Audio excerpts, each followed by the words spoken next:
Welcome everybody to the Lure Fishing Podcast, and this is episode 12. We were just having to remind ourselves because it's been a while. It's been a while, mate. It's been a while. Episode 11, just like to thank Tom Moyer for helping out because that was when we were hitting our busy period, wasn't it? Yeah, well, busier period. Busier, yeah. And so Charlie couldn't make one, so we got him to sort of stand in. Subbed in for me.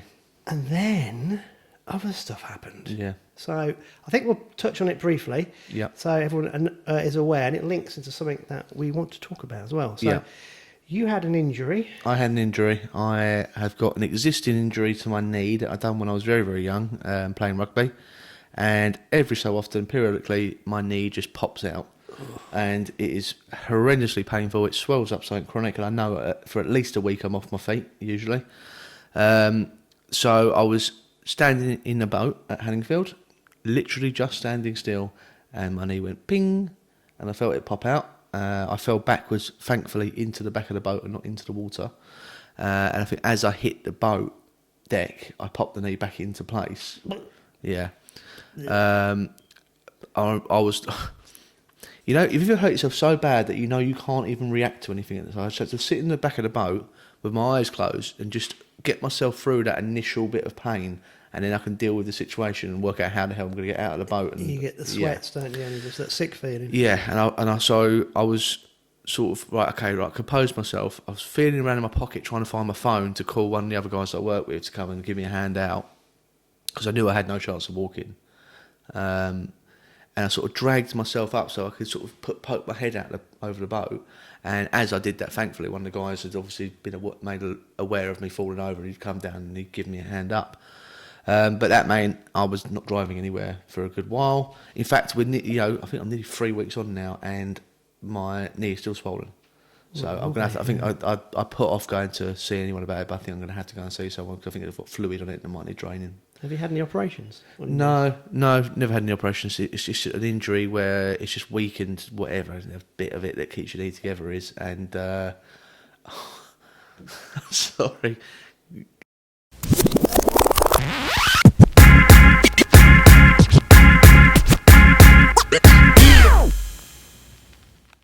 I've just noticed your shopping list.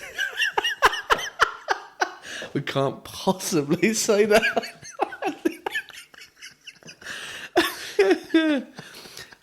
Right, I can't. There's some adult things written on Andy's shopping list, and that's as far as we can go with that. Anyway, so I've made an injury. I only noticed this morning. I've had an injury to my knee, which has weakened it, and it pops out occasionally. It's happened 3 or 4 times. The last time was 9 years ago, and now obviously now. So that's what I've been out of commission for. You need to strengthen up those quad muscles. Yeah. I've got a whiteboard on the side of the fridge, and Charlie's just seen it, and I only saw what was written on there this morning. Yeah, it's adult shopping. Yeah, R-rated. Yeah, so R-rated. that was fun. Yeah. Sounds like a good night. Sounds like it might dislocate something. Might need to. Yeah. Right, moving swiftly on and back to right. Yeah, and also I'm going to tell everyone what happened, and I don't want any sympathy because it is happening a lot in lots of people's lives. But I think it's good to be transparent and open because that's something else we're going to talk about in a bit. Mm-hmm. But sadly, Dad passed away a couple of weeks ago, and he had pancreatic cancer, and he had been fighting it, crikey, 13, 14 months. So he did really well. So it was something that was inevitable. But obviously, his last week and a half was horrendous because he just and that obviously we just stopped all our plans, and that had to obviously take priority in sorting out everything related with that. I would like to thank, from a personal point of view, the number of people that have got in contact. Yeah. It has been incredible, and it just shows, I mean, not just fishing related. I mean, so probably only anglers are going to watch this, but just the number of people who have been so supportive to the family. It's incredible. So people are generally good, mate. There's a lot of negativity in the world, but people are generally good. There's a few that spoil it, but for the vast majority, people are good and are nice. Yeah. You need reminding of that occasionally, all of us. It's a shame that a death brings out the best in people. Well, that is it. But I generally, I mean, I'll talk about it now. I fished Sandemania. I wasn't going to with Eric. Mm-hmm. So Dad passed away on the Wednesday, and obviously he was in a really bad state beforehand. And then the Zandamania was the weekend, so we weren't going to fish it. Made a very late decision on Thursday night, just basically because everything had got sorted by then that needed sorting, and Mum was being very well supported by other members of the family, so it kind of took the pressure off me a little bit. And I thought it'd be good to do something completely different just for a couple of days, headspace. And I'd just like to thank the guys that knew there. It was overwhelming. It was brilliant.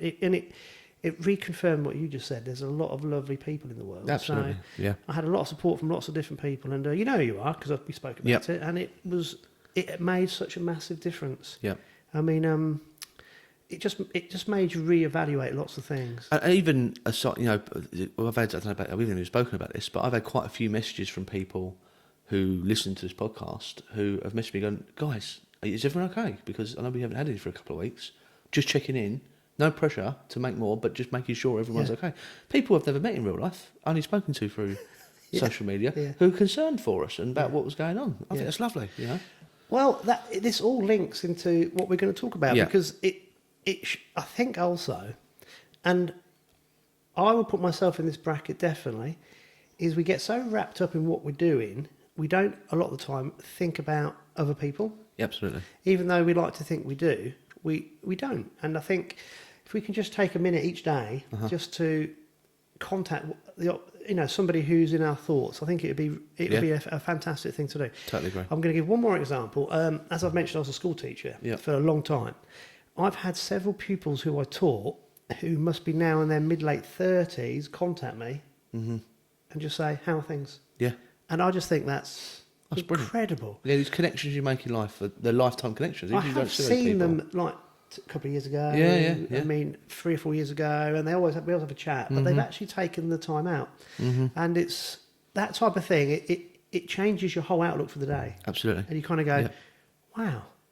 And it's kind of blown me away, the compassion a lot of people have showed. So you'll see why we wanted to mention that in a few minutes, because it links. But from a personal point of view, just thank you. And like I said, there are a lot of people struggling. I think lockdown and dealing with COVID pushed back the whole cancer remit for years, because it's just happening to too many people now.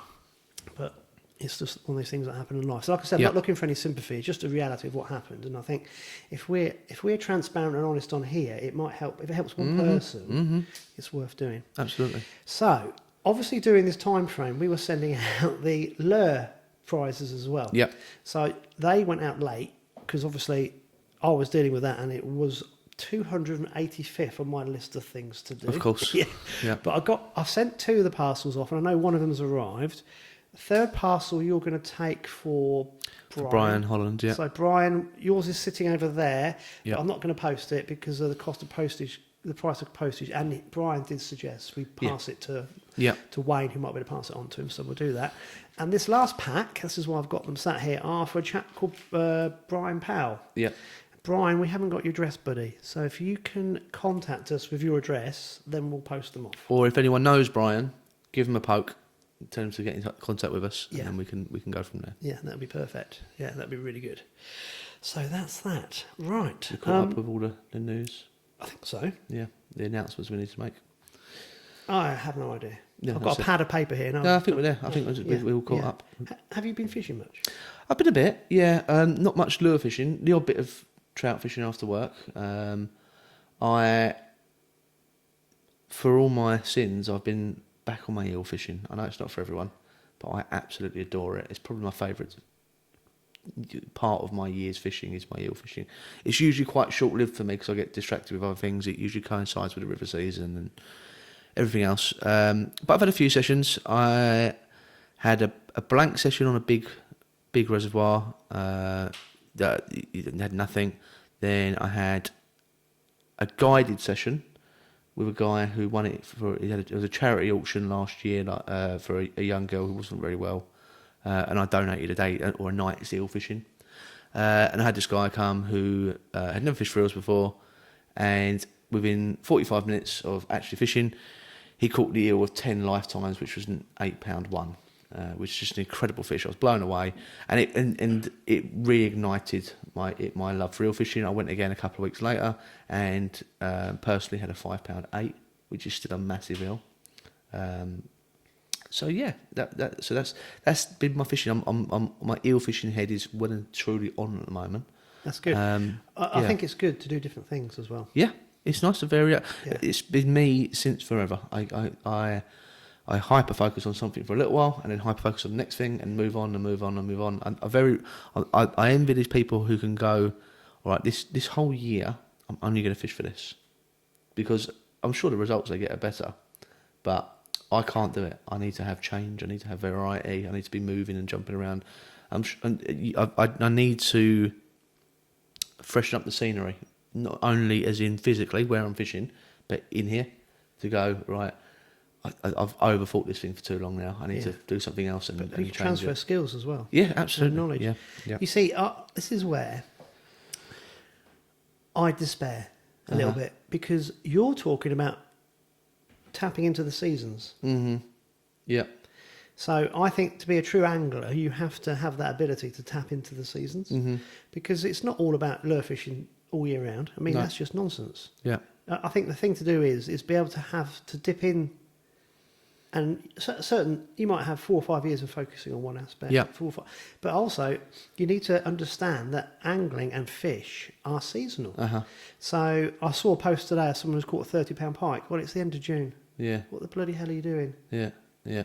It's like the water temperatures in every body of water now are going to be too high. Yeah. Yeah. It's like, but I'm thinking about, I always like rud fishing. The fens at the minute have got a lot of really nice rudd, and they're not huge, but you've got a chance for a 3 pounder, which is a very big fish. It's an enormous fish, yeah. But there are loads of them. Yeah. And they are like piranhas.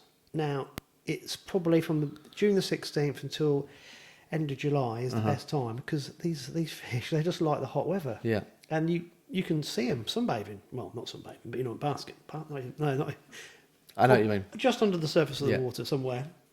And it's great. And you don't have to go, and it's not like, I must go to this place or that place. Just go to any fen drain and have a wander along the bank, and you'll see them. Yeah. And that's the beauty of it. You can go discovering. And like tench, I'm meant to go tench fishing. I always mean to spend 2 or 3 weeks, back end of May, beginning of June, going for tench. Because that's the time to go tench fishing, isn't it? Yeah. I haven't been for years, but it's in my mind. And I think the true anglers who have got a grasp of angling, they will have their favourite species and their favourite methods to catch those species. Yeah. But they will also understand that at certain times of the year, you don't fish for those species. Yeah. And at certain times of the year, it's a really good time to have a go for other species. So with your eel fishing, now's the time. Yeah, now is the time. And like, we've had those nice sort of stormy nights recently, and it's like perfect, like hot days, stormy nights. It just absolutely screams and belts out eel fishing for me. Yeah. And I couldn't think of. I got absolutely drenched a couple of weeks ago fishing. Got a massive thunderstorm. Didn't catch a single thing, but loved every second of it, because it's that expectation and the anticipation. Because as far as I'm concerned, and this will be very controversial, I'm sure there's a few people out there tell me I'm wrong, but eel fishing is the last bastion of truly unknown fishing. In that, there's no real conclusive evidence that eels ever get recaught. So once they've been caught once, there's no evidence they ever get caught again. So there's no learning patterns of fish. It can be totally random. They can turn up in least expected places. There's absolutely no way of knowing how many of them there are in there, because they're impossible to see unless you catch them. They don't show like a carp or a bream or a tench or even pike striking on baitfish. They don't do that. It's just they don't get big artificially. So they don't get big on Angus bait or from human interference, i.e. trout reservoirs where these pike get big because they've been eating trout that we've been putting in there. They're just truly wild fish. And as far as I'm concerned, as far as UK freshwater, there isn't another species that even comes close to competing with that. Everything else has had some sort of interference from humans, but eels, in my opinion, are truly, truly natural. And I think it's a travesty how little respect they're given by most of the angling community. You talk to a lot of anglers, eels, yuck, like, no, I don't want none of them, I'll just cut my line, Yeah. And actually, in my opinion, they're more impressive in what they are and how their life is than, say, the salmon, which is so regarded so highly as like the king of UK freshwater species. I actually think we know less about eels, and they're more mysterious and, in my opinion, more impressive because, big salmon, I don't even know what big salmon is, what, 20 pound plus, something like that, 25 pound. How many do they get caught a year? Quite a few, I'd say. Not loads, but quite a few. If you think of a really big eel, £7 or £8 plus, and it's a really, really, really big eel. There's only been a handful caught like that. The one the guy had a couple of weeks ago, £8 one with me. As far as recorded fish go, it's the joint 14th biggest fish ever caught. Yeah. Which is just insane. Yeah. As far as targeted eels, I mean, we're not counting fish that have been caught accidentally. Well, you're absolutely spot on. I'm trying to remember what I've been told by the eel anglers, the eel fishermen that I know, the registered eel fishermen. Yeah. Because this is dying out.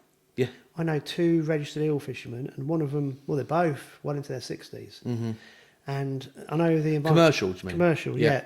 Who net the drains or whatever. I mean, Fight nets, yeah. I know one round here and I know one further around the other part of the country. Yeah. And I've been out with them. Yeah. It's fascinating. Oh, it's incredibly fascinating.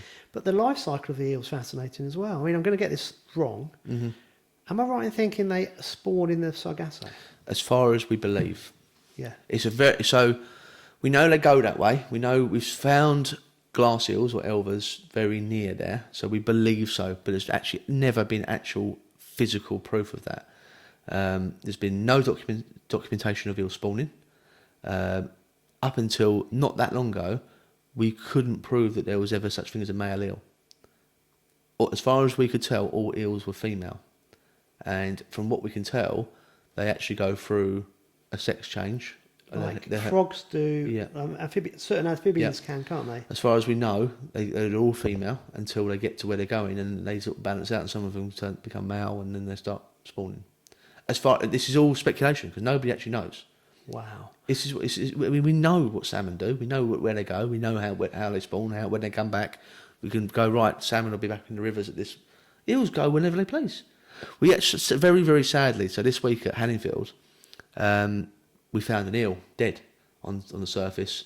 It looked like it had been chopped in half by an outboard, which is unfortunate. Obviously, no one's That's very rare. So it's very rare. How on earth? What is an eel doing up near the surface in the middle of the day? Mind you, do they? Is that fish trying to leave? Is it trying to migrate? No, do they do that a lot? We just don't realise. This is it. So you could see the scuff marks of the outboard, and it was like the back section. I estimated it a £5 eel.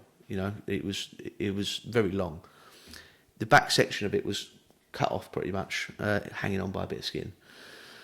Now, we find dead fish occasionally and things like that. There's not a lot you could do with them. They stink if you take them out. So most of the time, if we just put them back in the deep part of the reservoir, they stink and it goes back into the ecosystem and things eat them. Especially if there's no suspicious reasons for the death. That fish has very obviously been damaged and died. That fish was put back in the reservoir in half and swum away. I looked at it in the net and it was dead. It was dead. It swum away. I can't see it surviving, but that fish was in 2 pieces and it swum away. They're incredible. Yeah. Incredible. Yeah, this could turn into the eel fishing podcast. I could. If anyone wants to do that, I could go on all day. Yeah. We'll have to when we turn this off. We'll have a chat about this because I've got so many stories from these eel anglers. Yeah. I had to be virtually blindfolded taken to one spot. Oh, yeah. But there's one thing I want to say. Go on. Is that? Do you remember a few years ago we were told that eels are in decline? Yeah. That's the biggest load of nonsense out. Were in decline. No, they weren't. Most of the survey was done inland. Yeah. On drains, rivers. Yeah. Where pumps had been installed. Yeah. A few years before. Yeah. That didn't have any eel passes on or nothing. Eels were getting chopped up in the turbines. The Yeah. eels could not run back up. Yeah. The normal places where they'd run. Mm-hmm. And I think there's roughly a 9-year cycle. Something like that. Yeah.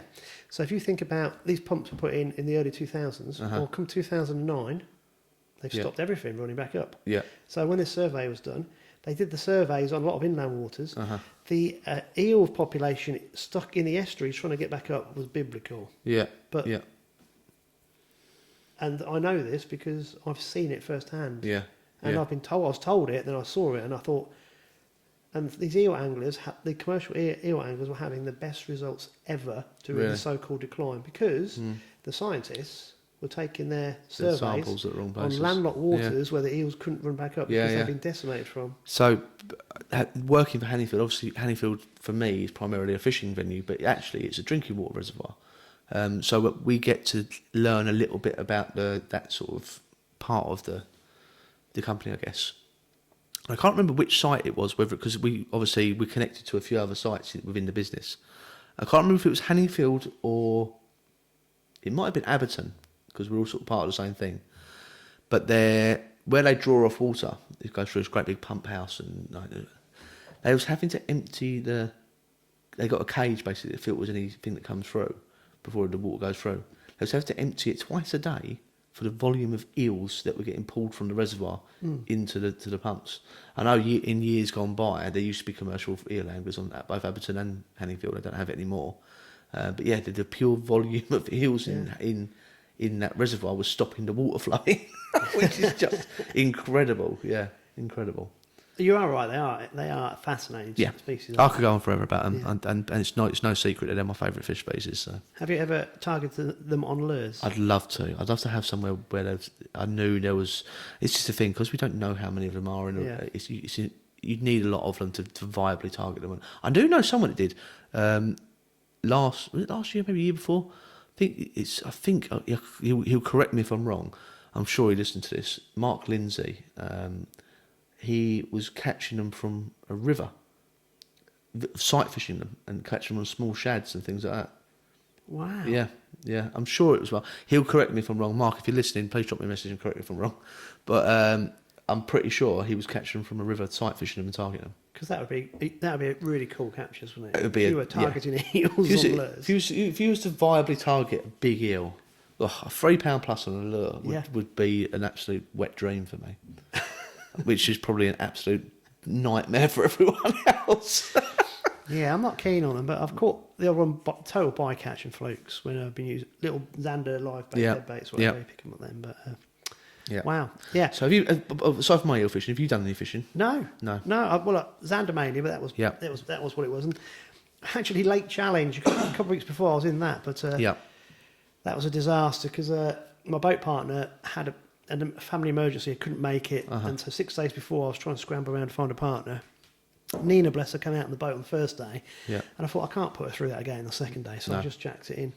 And my brain wasn't into it at all. No, obviously other things, but it's getting a bit of a clearer head now. So WPC will be the next one, and that was the one that we want. That was the main one we want to focus on this year. So we did it. I was telling you off air. Sandemania was amazing. Learned so much. Yeah. Because obviously we spent a lot of time just talking and chilling and just having a laugh, really. Yeah. And it was we were doing different things, and it was fascinating what we were observing and seeing and trying out, and so we'll see. I may talk of the devil. That's my mother now. It should be fine. I might do a bit of chub fishing. That's what I was thinking. I dabbled last year. I think I might do a bit of on lures. Yeah.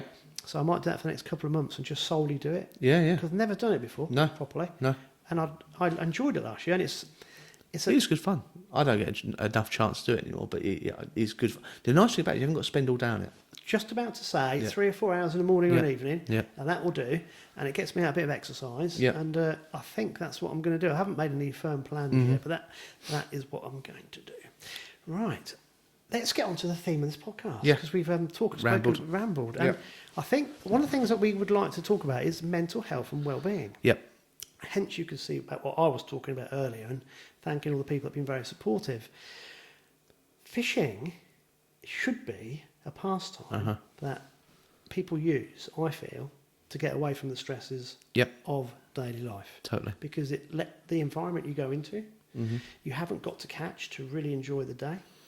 I was talking to Guy Eldridge about fly fishing a few weeks ago, and he was saying he can have a beautiful day in the water if he's managed himself really well during the day, like casts well, and got the boat in good drifts, and you're thinking, he's right. Yeah. Yeah, it's not about catching. Yeah. It's about being there. It's about catching is what we want to do, but it doesn't have to be a It's big... not the primary task. It's not the primary task, Yeah, no. yeah. But I'm having more and more discussions with people, particularly in lure fishing, where this isn't the case. Yeah. And I'm a bit concerned about it. Yeah. Yeah, I mean, I find myself sitting very firmly on the fence on this, or not on the fence, but of forming an opinion on the reasons people go fishing for, because my actual opinion on it is go fishing for whatever your reasons be.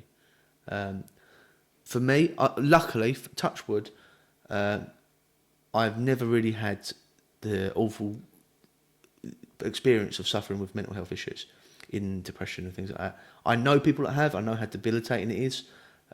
So thankfully, it's never affected me. But what I do suffer from is an overactive brain. My brain is constantly on tick over. Bum, bum, bum, bum, bum, bum, bum, bum. So that for me, if we're talking sort of just mental relief, that's what fishing gives me. It gives me the opportunity to go, all those things that are buzzing around in my brain that I know that are quite important and stresses me out a little bit, I can just go bump for the next couple of hours or 10 hours or 12 hours or even 24 hours if I'm going out fishing for a while. They're not important at the moment. What's important right now is me and my interaction with the environment I'm in at the moment, the fishing I'm doing, the application of why I'm doing it and how I'm doing it, and that's where my brain power goes for that amount of time. And for me, that's quite important. That I need. And I've said this many times, and for non-anglers, it's such a hard thing to describe.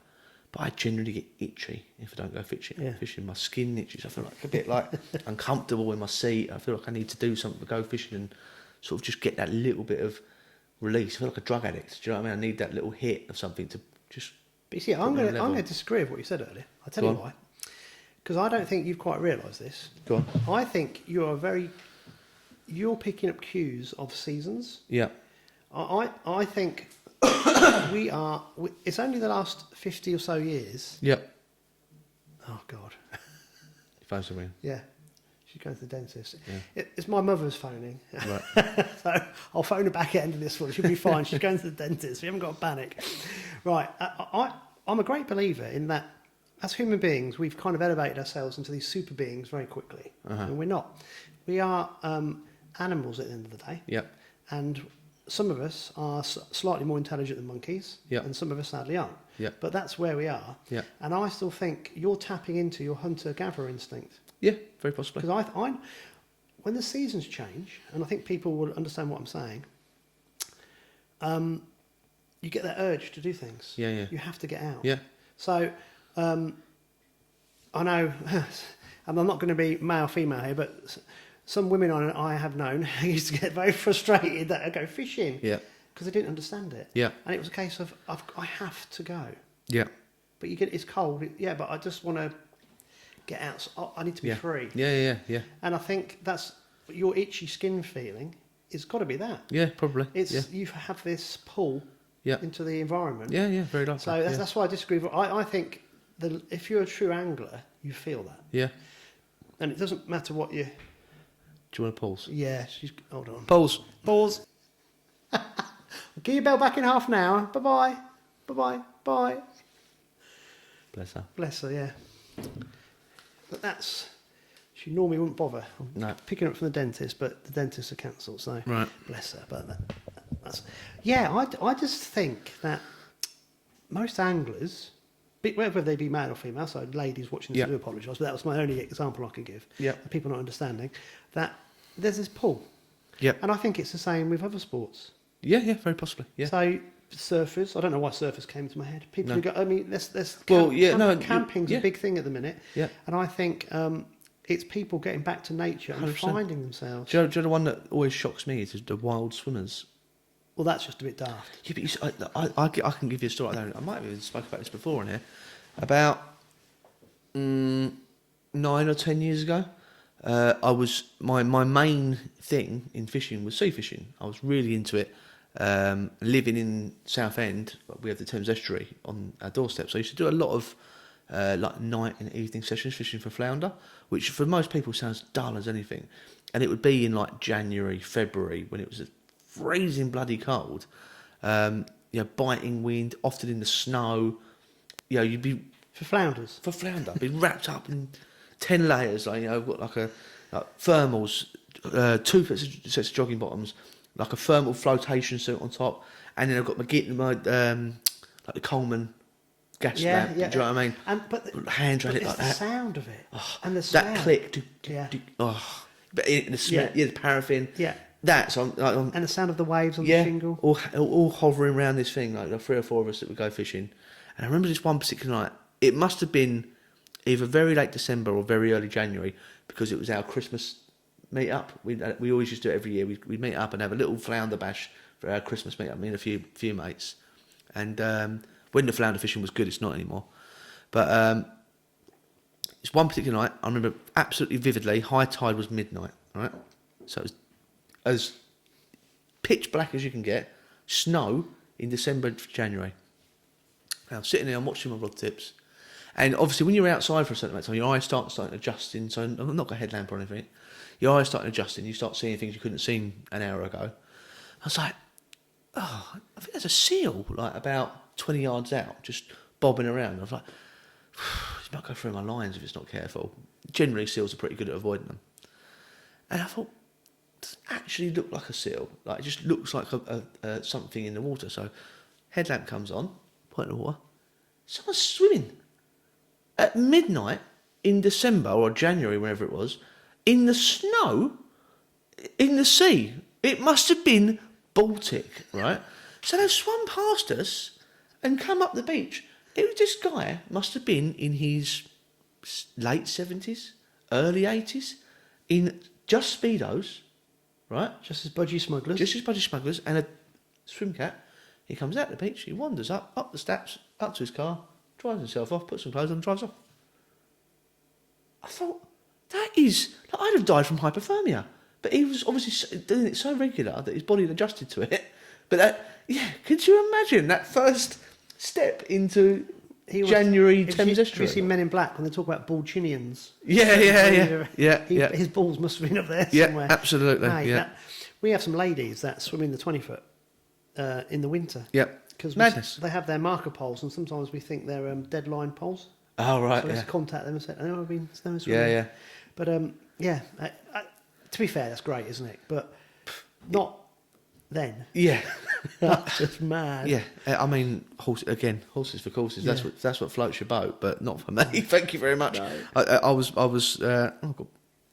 Andy was very nice and cooked me a full English this morning. I've got the remnants of the beans on my fingers still. You did well not to get it on your top. Joe, I was so conscious of it that I could see it happening. Yeah. But No, yes. But fishing, is very important. I believe for. Well, I think sports are generally or pastimes. Yeah. But angling is, and it doesn't matter what type of angling. It's very important to get out there. Yeah. And I think, particularly as males, as you get to a certain age, we don't talk about things. No. I think we tend to bottle it up, and I think we tend to try and sort things out ourselves. Yeah. And it makes the whole thing worse for people. Yep. And I think in angling, it's important that everyone just takes a time out every now and again for their fellow angler. Absolutely. And it's getting worse, and I think we need to make it more of a prominent thing in our heads. I'll tell you why. I've been thinking about this for a long time. Uh-huh. So my background is pike fishing back in the day. And it was bait fishing, live dead baits and so forth and so on. And social media didn't exist. And the faces, the people who were the well-known anglers, a lot of them you never saw. No. You never actually heard of. They were just murmurs. Yeah, and it's kind of these little legends. And it was actually quite a cool scene, actually. And no one displayed catches. No one put anything out there because it was seen as taboo. Yeah. Because it was like, no. And you kind of earned your stripes. So you got to know people. And you picked up methods and techniques by reading books. Yeah. People don't do that. No. And you went out and tried them, and you had 2 or 3 people that you used to fish with or know of, and then you'd bounce around the scene a little bit, and then you'd pick up different techniques, and then so you'd perhaps fish the drains. Yeah. Then you'd expand onto Norfolk Broads. Then you might go to Ireland, and over a period of time, your experience would increase and your knowledge base. And you try different rigs, different baits, and you get into other things. That's how I got to lure fishing in the early 90s. Yeah. Just playing with it and so forth, rather than doing it as a kid down the drain. And you kind of build up this knowledge base whereby you're building the foundations for a house. Yeah. No, you're building the foundations for a massive house. Yeah. Because you've met so many people, and therefore, newbies into the sport, people who haven't been doing it for very long, they go to like PAC meetings or whatever, and they would be respectful, quiet, asking the odd question, and you see them on the bank like a year later, and you get to know people, and it was quite a nice way of fishing because there weren't too many pressures. I mean, I had to hide my car a few times when you went to certain venues, but that was just fun. That was part of the fun of it. Yeah.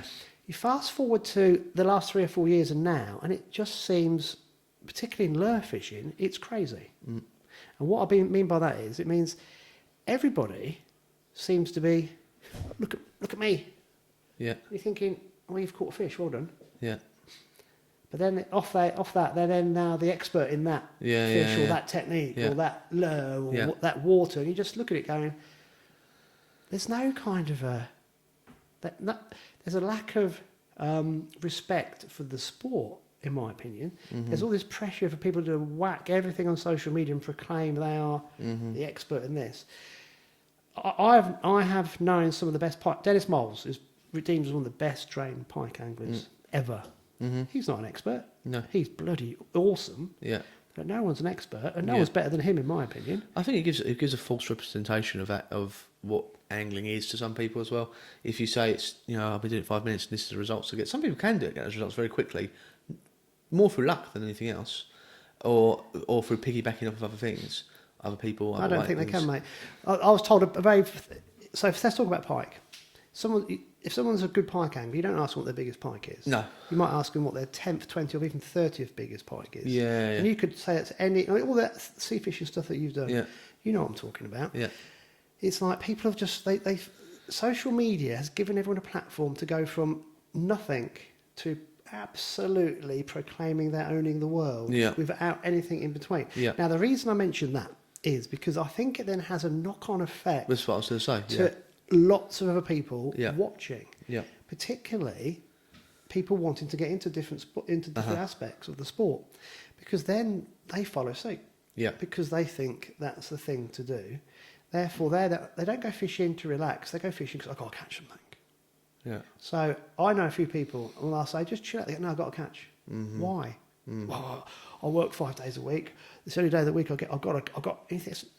Are you not enjoying what you're doing? Yeah. Well, I don't think about it. Yeah. And I'm thinking, wow, one, they got no longevity in the sport because what are they doing for the right reasons? Two, they're applying more stress to themselves. Yeah. And it's like, wow. The thing that was meant to take stress away is an added stress to your plate. Yeah.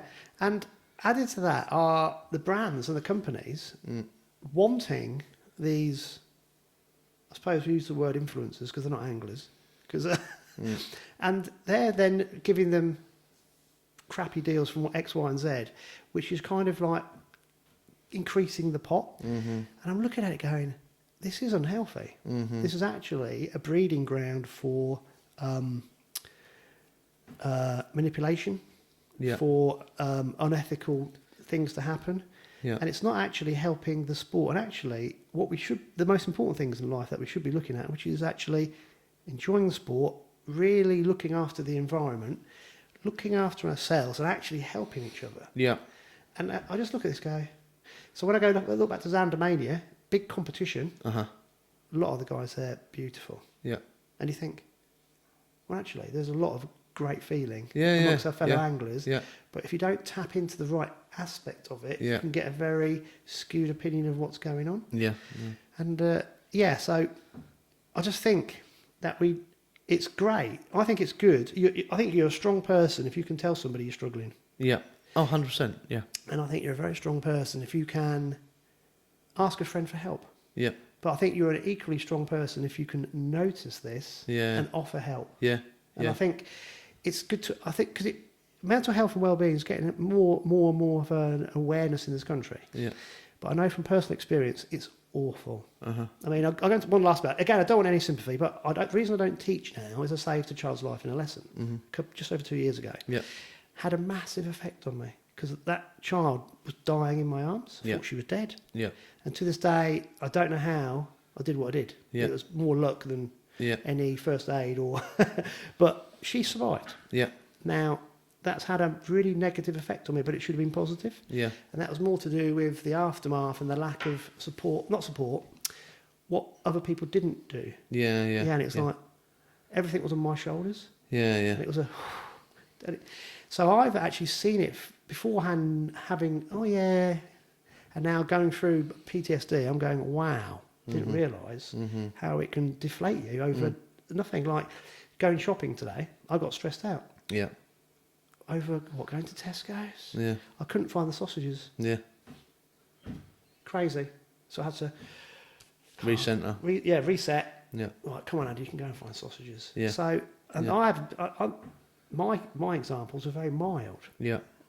And there are people out there who are genuinely struggling, and I just think it would be good if we could just stop and pause every now and again and just think, I'm going to go and say hello to that guy. Yeah.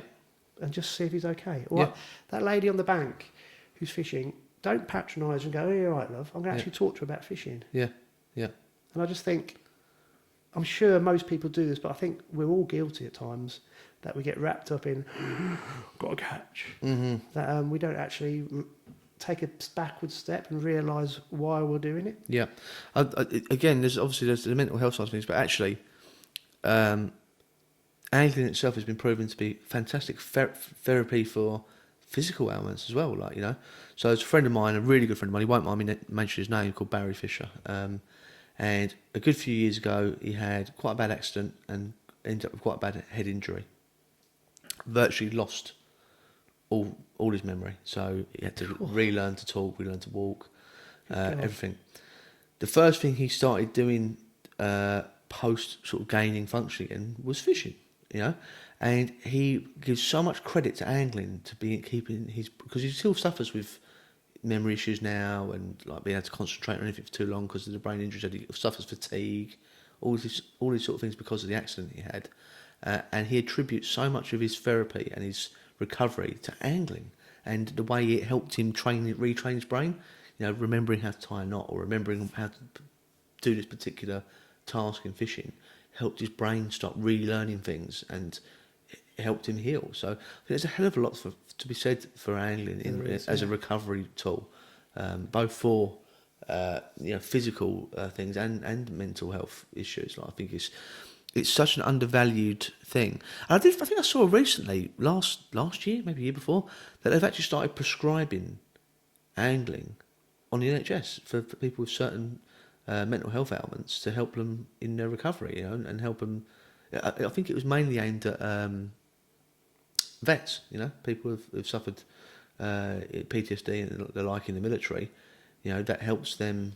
Like we're saying, no, just switch off a little bit. When you said vets, I was thinking, like veterinarians. Yeah, no. going. Yeah, no, I mean military vets. Where is Charlie going with this one? Yeah. No, like military vets. Like, Yeah. So the angling is helping them switch off that part of the brain that they suffer with and refocusing them somewhere else. Yeah.